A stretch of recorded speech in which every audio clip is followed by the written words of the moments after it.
A small town near the Oklahoma border, Reagan Simmons Hancock was building a life most people would call ordinary. And in this case, ordinary was exactly the point. She was 21 years old, married to her husband, Homer Hancock. Together, they were raising a young daughter. And by the fall of 2020, Reagan was expecting again. Her second child. A girl. Friends described her as steady, devoted, the kind of young mother who showed up for the people around her. There was nothing unusual about Reagan's life that fall, except that it was hers. A home, a husband, a toddler, a baby on the way. She'd spent the pregnancy doing what expectant mothers do. Appointments, plans, picking a name for the daughter she hadn't met yet. But elsewhere in East Texas, a very different life had been unfolding. One built less on stability, and more on a pattern that kept repeating itself. Taylor Renee Parker had already been married twice. Her first marriage ended in divorce in 2017. She remarried the following year. That marriage too would end. In 2019, Parker had become a mother young.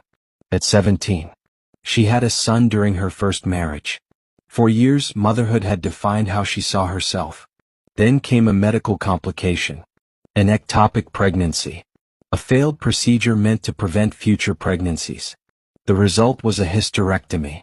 And with it, the permanent end of Parker's ability to carry another child. For most people, that would be the end of the conversation.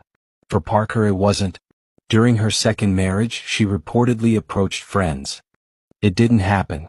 The marriage ended before any of it could move forward. Friends declined. Or the timing never worked. Either way, the support she needed never came together. And Parker was left exactly where she started. Unable to conceive. Unwilling, it seemed, to accept that. It was sometime in 2019, after that second divorce, that Parker met Wade Griffin. The two crossed paths at a rodeo. What began there would, over the following months, turn into a relationship Wade believed was heading somewhere serious. He had no idea what he was actually walking into. Two people. Two separate lives. One building a family the ordinary way. The other, desperate to recreate something her body would no longer allow. By the fall of 2020, those two lives were about to collide. And nothing about what came next would be ordinary again. By 2019, Wade Griffin believed his relationship with Taylor Parker was heading towards something permanent. A family. He had no reason to think otherwise. Because Parker had already told him she was pregnant. It wasn't true. Not medically possible, given her hysterectomy. But Parker built the lie carefully. Methodically. Over the better part of a year. She gave Wade a due date. Late September 2020. She told friends. Family. Anyone who asked. And to make the story hold, she needed more than words. She purchased a silicone belly online. The kind designed to mimic the shape and weight of a real pregnancy. Worn under clothing, it was convincing enough to pass in public, at gatherings, in everyday conversation. She produced ultrasound images. Photographs that, to anyone glancing at them, looked exactly like the real thing. She referenced doctor's appointments. Visits that, as investigators would later confirm, never actually happened. And in the months leading up to that fake due date, Parker hosted a gender reveal. A celebration complete with balloons, cake, the kind of fanfare real expecting parents planned for. Family gathered. Friends gathered. All of them celebrating a child who did not exist. To Wade, every piece of it felt real. The belly grew the way a pregnant body would. The ultrasounds confirmed what he already believed. The party was simply the next milestone in a pregnancy he had no reason to question. Around this same period, Parker was working separately as a photographer. Freelance work picked up here and there. And it was through this work that she crossed paths with Reagan Simmons Hancock. Parker photographed Reagan's wedding. Her engagement too. The two women weren't close friends, not in any deep sense, but they knew each other. There was familiarity. A working relationship that had, over time, taken on a friendlier tone. Reagan, expecting her second child that same year, had no reason to view Parker as anything other than someone she'd once hired. Someone who'd captured one of the most important days of her life behind a camera. What Reagan didn't know was that her own pregnancy, real, documented, medically confirmed, had placed her inside the same orbit as a woman whose fabricated pregnancy was approaching a deadline it could never actually meet. Parker's due date was closing in. And a due date built entirely on lies cannot produce an actual child. That left her with a story she could no longer sustain on props and photographs alone. The belly could only do so much.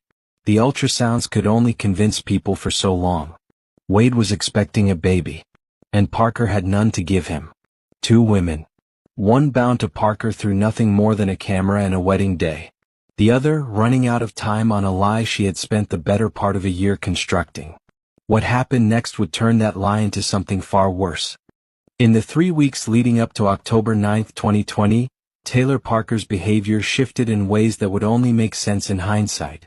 Investigators later reviewed her phone records, her search history, her movements, and a pattern emerged. One that didn't look like a woman simply waiting on a due date. It looked like a woman preparing for something else entirely. Somewhere in that same window, Wade Griffin received a warning. An anonymous tip, letting him know that hospitals in the area had been alerted.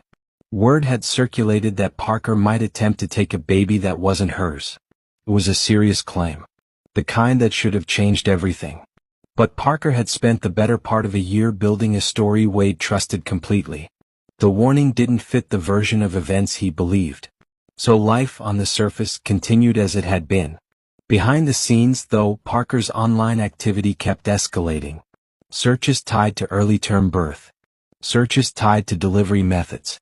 The kind of information someone planning an actual birth wouldn't typically need, especially not someone whose body could no longer carry a pregnancy at all. Her location data told its own story. Investigators would later map her movements during this period, and they showed travel patterns that didn't match anything she'd told Wade or anyone else. She was going places, quietly, without explanation. Then came the day before.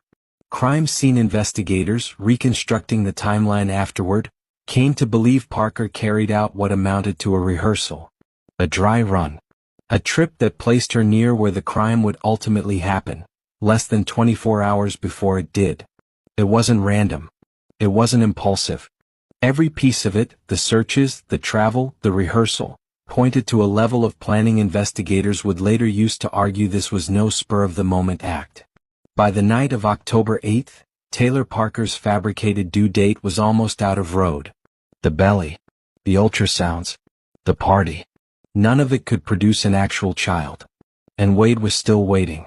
Somewhere in Parker's mind, a decision had already been made. The searches confirmed it. The travel confirmed it. The rehearsal confirmed it. What remained was only a matter of hours. And in a home not far away, Reagan Simmons Hancock had no idea any of this was happening.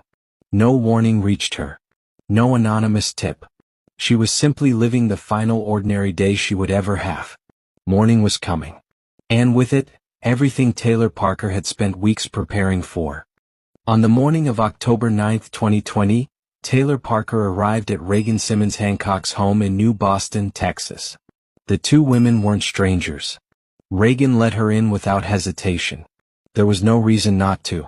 What happened inside that home over the next several minutes would later be described by investigators as among the most severe cases